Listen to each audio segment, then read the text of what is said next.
Well, hello all. I've got my coffee and I'm ready to go. Let's talk about some gene expression and cell specialization. In this video, we're going to review the Lac operon and talk about a similar operon known as the TRP operon. We're going to review the role of transcription factors and compare activators and repressors of transcription. And then we're going to talk about how can we globally measure expression of genes within a cell through a process known as a DNA microarray assay. Now, recall that we've talked about the Lac operon in the past, and what I'm showing you here is part of the operon consisting of the cap binding site, which is a control element, the promoter, the Lac operator, and then the genes LAC-Z, Y, and A. Recall that LAC-I, or that Lac inhibitor or repressor, binds to the Lac operator.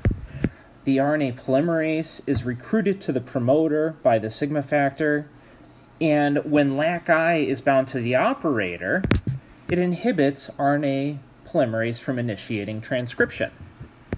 However, if lactose is present, LAC-I will change shapes, so lactose is functioning here as an allosteric regulator.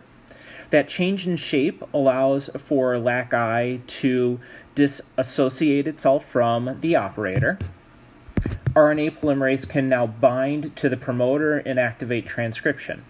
However, remember that we also have a protein that we considered like a dimmer switch, and that is the cap protein. Cap is an activator that will bind to the cap binding site when it's bound to cyclic AMP. In cases like this one shown here, cap bound to cyclic AMP will help to recruit the RNA polymerase to the promoter, and that will increase transcription even more than what we would find if cyclic AMP and cap were not present.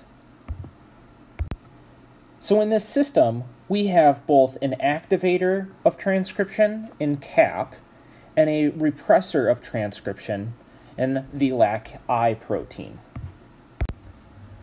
The TRP operon functions quite like the Lac operon, but there are a couple of minor differences. The TRP operon controls genes that are involved in the biosynthesis of the amino acid tryptophan. Let's take a look at what happens when there are low levels of tryptophan within a cell. In these cases, RNA polymerase with the sigma factor can bind to a promoter. That's going to activate the transcription of these genes that are involved in tryptophan biosynthesis. Now, when there are high levels of tryptophan in a cell after it's been synthesized, what we will find is that the protein known as the TRP repressor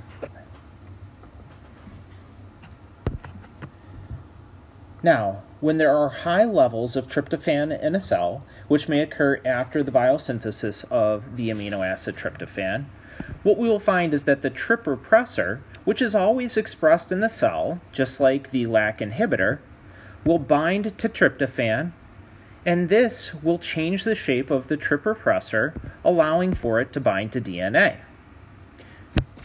This then allows the TRP repressor, now which is bound to the operator, to inhibit the ability of RNA polymerase to initiate transcription. There are a couple of points to be made here. First, note that this is a negative feedback loop. When levels of tryptophan were low, expression of those TRP genes occurred.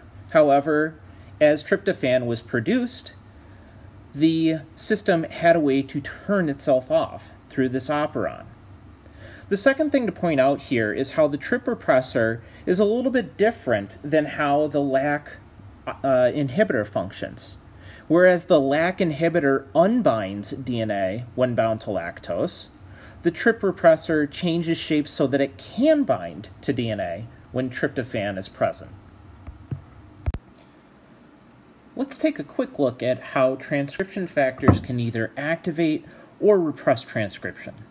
On the left-hand side, we're going to look at the mechanism of a transcriptional activator.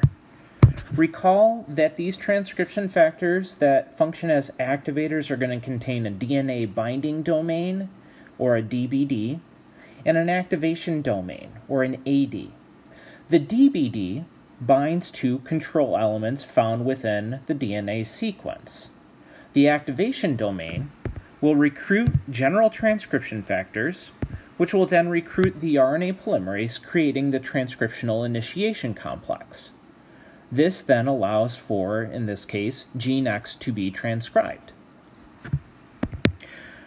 Now, repressors, which I'm showing here on the right-hand side, often contain a DNA binding domain, but do not contain an activation domain, and therefore they can function like competitive inhibitors, preventing transcriptional activators from binding and preventing general transcription factors from binding to these promoter sequences.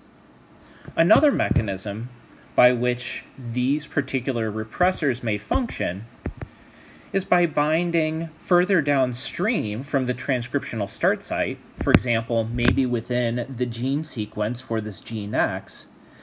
And in this case here, those DNA binding domains of the transcriptional repressors can function a lot like roadblocks, similarly to how the LAC inhibitor protein and the TRP repressor protein functioned in the operon systems that we observed in bacterial cells. Now, one of the things that researchers try to do is to determine how does gene expression differ in different types of cells. For example, how does gene expression differ in healthy tissue versus cancerous tissue? One of the ways that this can be done is by using what we call a microarray assay. In this particular type of experiment, mRNA is isolated from different cell types, and we can measure the amount of mRNA, which correlates to the amount of gene expression in these two cell types. Now, we will discuss in the future how to perform a DNA microarray, but there are a couple of key features that I need to introduce you to in order to be able to analyze the data. For example, shown here is a copy of the mRNA that was produced by healthy cells. And shown on the far right is a copy of the mRNA that was produced from the cancer cells. These copies are going to be hybridized to what we call probes, which are shown here on this white circle.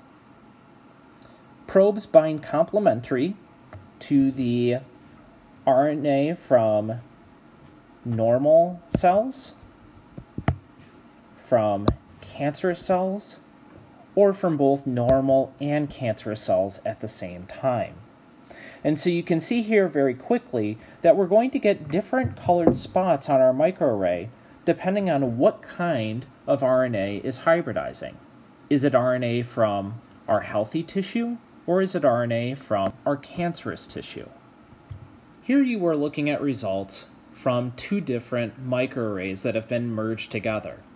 On the top left-hand side, you'll see green spots representing mRNAs that have been hybridized to a chip from a healthy tissue. And on the bottom left-hand side, you have mRNAs that have been hybridized to a chip from cancerous tissue. What researchers do are merge these two images into an overlapping image like the one shown in the middle. Red represent genes that are more highly expressed in the cancer tissue. Green represent genes that are more highly expressed in healthy tissue. And yellow represent genes that are equally expressed in both of them, as shown in this blown up image here. Dots that appear black or dark gray represent ones where genes are not expressed in either tissue type.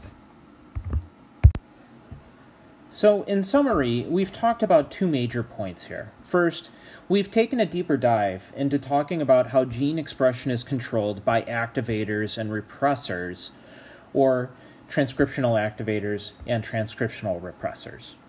We've also talked about how microarrays can allow for the analysis of genome-wide gene expression between different samples. We will come back to this topic at a later date and discuss the role of microarrays in biotechnology.